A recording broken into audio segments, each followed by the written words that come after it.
सभी भाइयों को मेरा राम राम। मेरा नाम जोगिंदर सिंह है और हमारी संस्था का नाम अपना कृषि विज्ञान केंद्र है। आज मैं इस वीडियो के माध्यम से आपको खरगोश की कौन कौन सी प्रजातियां हैं, कहाँ कहाँ पे खरगोश की प्रजातियां हैं, वो भारत में कौन कौन से स्टेट में कौन कौन सी प्रजातियां आप पाल सकते हो, इसके बारे में बताने जा रहा हूँ। तो देखो, 1980 के दशक में खरगोशों को भारत लाया गया था। सबसे पहले खरगोश लाए गए थे CSWRI टोंक अबेका नगर के प्रशिक्षण केंद्र में। तो मुख्य रूप से खरगोश की जो प्रजातियां हैं वो दो प्रजातियां होती हैं। एक तो होती है एंगोरा प्रजाति और एक होती है ब्रॉयलर प्रजाति। तो एंगोरा जो खरगोश है वो केवल शीत प्रदेश, जहाँ पे ठंडियाँ पड़ती हैं, केवल और केवल वहीं पाले जाते हैं।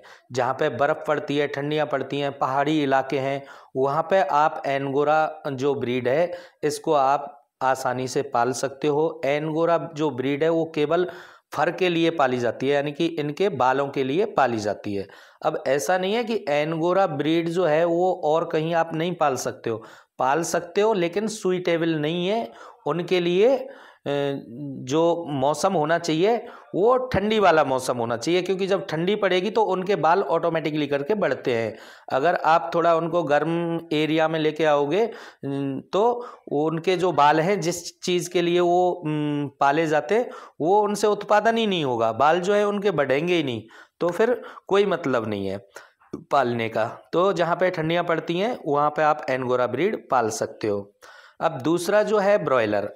तो ब्रॉयलर जो ब्रीड है इसको इनके जो खरगोश हैं इनको कलर के आधार पर, वजन के आधार पर अलग अलग फिर ब्रीड में इनको जाना जाता है, यानी कि इनके नाम कलर के आधार पर अलग अलग हो जाते हैं। तो हमारे जो भारत में जो पाली जाने वाली जो ब्रीड हैं वो जो गवर्नमेंट से अप्रूव्ड है वो 6 ब्रीड हैं, यानी कि ब्रॉयलर रैबिट में भी 6 ब्रीड आती हैं। Soviet chinchilla, grey giant, New Zealand white, white giant, black brown और डच। अब बात आती है कि इनको आप कहाँ पे पाल सकते हो। तो देखो ये ब्रॉयलर है तो इनको आप ठंडी वाले एरिया में भी पाल सकते हो, गर्म एरिया है वहाँ पे भी पाल सकते हो, यानी कि शीत प्रदेश में भी पाल सकते हो, और जहाँ का मौसम टेम्परेचर हाई होता है वहाँ पे भी खरगोशों को इनको पाल सकते हो आप। 6 की 6 ब्रीड गवर्नमेंट से अप्रूव्ड है ऑल ओवर इंडिया, यानी कि पूरे भारतवर्ष में आप ब्रॉयलर रैबिट कहीं भी पाल सकते हो। अब बात आती है थोड़ा सर्दी गर्मी की। अब बहुत सारे लोग कहते हैं कि भाई हमारे यहाँ पे कौन सी ब्रीड सक्सेसफुल होगी, कौन सी ब्रीड सक्सेसफुल नहीं होगी। तो मैं बता दूं, आप भारत में कोई से भी स्टेट से बिलोंग कर रहे हो, किसी भी स्टेट से बिलोंग कर रहे हो, ब्रॉयलर रैबिट में जो 6 की 6 ब्रीड हैं इनको आप कहीं पे भी पाल सकते हो। अब ये होता है कि भाई गर्मियों का बचाव थोड़ा आपको भी करके चलना होता है, हमारे को भी करके चलना होता है। सर्दियों का बचाव आपको भी करना है, हमारे को भी करना होता है। लेकिन ऐसा नहीं है कि जहाँ पे ज़्यादा गर्मियाँ पड़ती हैं वहाँ पे खरगोश नहीं पाले जाएंगे, जहाँ पे ज़्यादा सर्दियाँ पड़ती हैं वहाँ पे खरगोश नहीं पाले जाएंगे। आप ऑल ओवर इंडिया किसी भी स्टेट से बिलोंग करते हो, आप ब्रॉयलर रैबिट की 6 की 6 ब्रीड आप कहीं पे भी पाल सकते हो। अब बात आती है कि कौन सी ब्रीड आपके लिए सही रहेगी। अब बहुत सारे कस्टमर्स होते हैं कि साहब हमारे पास कौन सी ब्रीड सही रहेगी। तो मैं बता दूं आपके लिए, ब्रीड सारी की सारी जो नस्लें हैं ये सारी की सारी नस्ल ही बढ़िया है। कोई किसी से आप किसी कंपनी से खरगोश पालन करने जा रहे हो तो कोई सी भी ब्रीड लीजिएगा, बशर्ते कि आपका कॉन्ट्रैक्ट होना चाहिए उससे माल खरीदने के लिए, क्योंकि कॉन्ट्रैक्ट बेसिस है तो आपको बेचना ही नहीं है कहीं पे। अब रही वजन की बात, तो कि कौन सी ब्रीड वजन लेगी, कौन सी ब्रीड वजन नहीं लेगी। तो हाइब्रिड जो खरगोश है वो ऑटोमेटिकली करके उसके बच्चे रहेंगे, वो ऑटोमेटिकली करके सही से वजन ले लेंगे, कम समय में वजन ले लेंगे। आपको ब्रीड की साइड ध्यान नहीं देना है कि कौन सी ब्रीड आपके यहाँ पे पाली जाएगी, कौन सी ब्रीड आपके पास में नहीं पाली जाएगी। आपको ध्यान रखना है कि ये जो रैबिट हैं जो आप पालन कर रहे हो ये हाइब्रिड रैबिट हैं या फिर देसी रैबिट है, क्योंकि जो देसी रैबिट रहेगा तो वो वजन कम लेगा। बाकी का हाइब्रिड जो खरगोश रहेगा वो वजन जल्दी से ले लेगा। तो आपको ये नहीं देखना है कि सोवियत चिंचला होना चाहिए, ग्रे जायंट होना चाहिए, न्यूजीलैंड वाइट होना चाहिए या ब्लैक ब्राउन होना चाहिए।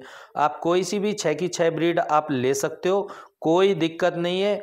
बस बशर्ते कि जहाँ से आप खरगोश पालन लगा रहे हो उसका इतना ही ध्यान रखो कि कहीं वो बच्चों से तो आपको यूनिट बना के नहीं दे रहे हैं, क्योंकि बच्चों से अगर यूनिट बना के आपको किसी ने दिया हुआ है तो उनमें क्या है, रोग प्रतिरोधक क्षमता कम होती है, बच्चे देने की कैपेसिटी कम होती है। तो आप उन चीज़ों से बच के चलिएगा। केवल आपको हाइब्रिड माल ही लेना है, बच्चों से कभी यूनिट नहीं बनानी है। आपको अपने घर पे भी यूनिट नहीं बनानी है कि जैसे बहुत सारे लोग कहते हैं कि भाई 10 यूनिट ले लें तो इनके जो बच्चे होंगे उनसे ही बढ़वार कर लेंगे आप।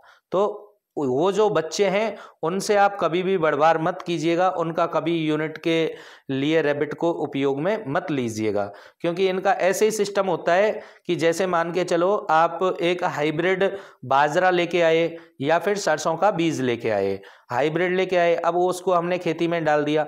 अब उससे जो पैदावार होगी तो उसको थोड़ी ना आप थैली में पैक करके कि लो भाई हाइब्रिड माल बन गया, 1000 रुपए की थैली बन गई, वो ऐसे थोड़ी ना चलेगा। अब ऐसा भी नहीं है कि जो घर की जो पैदावार हुई है उसको अगली बार हम खेतों में डालेंगे तो पैदा तो होगी, लेकिन 1 किलो की जगह बीज क्या है ज्यादा डालना पड़ेगा, 1 किलो की जगह 2 किलो डालना पड़ेगा, और फिर उससे जो पैदावार होगी वो थोड़ी हल्की होगी। इसीलिए तो हाइब्रिड बीज खरीदते हैं, नहीं तो घर की जो पैदावार होती है उसी को फिर खेतों में डाल देते हैं, तो उससे काम थोड़ी ना चलता है। तो ऐसे ही खरगोश का सिस्टम हो गया हाइब्रिड का, और जो इनकी पैदावार है उसका। तो आप किसी से भी खरगोश लो तो हाइब्रिड ही खरगोश लीजिएगा, बच्चों से कभी यूनिट आप भी मत बनाओ, किसी को दो भी मत और किसी से लो भी मत, यानी कि उनको आप बच्चे देने के लिए उपयोग में मत लीजिएगा। अब बात आती है कि भाई इनको हम कहाँ पे पाल सकते हैं, कि छत पे पाल सकते हैं कि, तो देखो इनको आप कमरे, बरामदे, टिन सेट डली हुई है, कहीं पे भी पाल सकते हो। बहुत सारे लोग कहते हैं कि भाई गंदगी बदबू का तो इसमें कोई मैटर नहीं है, जैसे मुर्गा फार्म होता है, पोल्ट्री फार्म होता है, तो उसको आप गांव में नहीं कर सकते, पॉपुलेशन वाले एरिया में नहीं कर सकते हो। तो खरगोश को आप सिटी में लगाओ, कोई दिक्कत नहीं है, छत के ऊपर लगाओ, अपने घर के आंगन में लगाओ, कोई दिक्कत नहीं है, कोई लीगली कार्रवाई नहीं होने वाली होती है।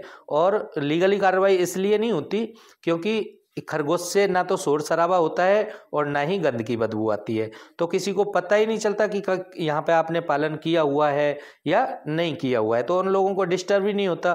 तो ये लीगली आप कहीं पे भी पाल सकते हो, यानी कि आप थाने के सामने भी आपका घर है तो वहाँ पे भी आराम से लगाइएगा, कोई दिक्कत नहीं है। वन विभाग वाले भी रहते हैं आपके पास में, तो उनके पास में आपका घर है या वहाँ पे आपका खेती है तो वहाँ पे लगाइएगा, कोई दिक्कत नहीं है। तो ये जो खरगोश हैं ब्रॉयलर, आप इनको ऑल ओवर इंडिया में कहीं भी पाल सकते हो, कोई दिक्कत नहीं है कोई। और लीगल है खरगोश, बहुत सारे लोग कहते हैं भाई लीगल है या अनलीगल है, तो सबसे पहले तो ये गवर्नमेंट संस्था में ही आए थे CSWRI में, उसके बाद में वहाँ से डिस्ट्रीब्यूट हुए थे किसान लोगों के लिए, तो फिर ऐसे ऐसे करके धीरे धीरे करके जो आधुनिक हैं, जो हाईटेक हैं, उन्होंने अपनी कंपनियां बना ली। अब वहाँ पे कोई प्रशिक्षण ऐसे नहीं लगता कि पर्टिकुलरली जाओगे आप कोई प्रशिक्षण दे या फिर खरगोश मिलते हैं, अब खरगोश नहीं मिलते हैं वहाँ से। अब तो प्राइवेट जो जितनी भी फर्म्स हैं जिन्होंने अपना खरगोश पालन का पहले से ऑलरेडी बनाया हुआ है, तो वहीं से आपको खरगोश अब मिलते हैं। तो ये आपकी खरगोश की प्रजातियां हो गई। ऑल ओवर इंडिया कहीं पे भी पालो, कोई दिक्कत नहीं होने वाली होती।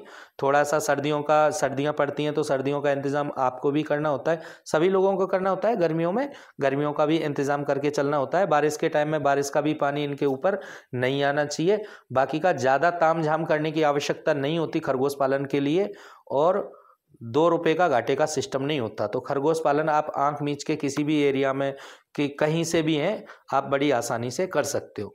जी, धन्यवाद।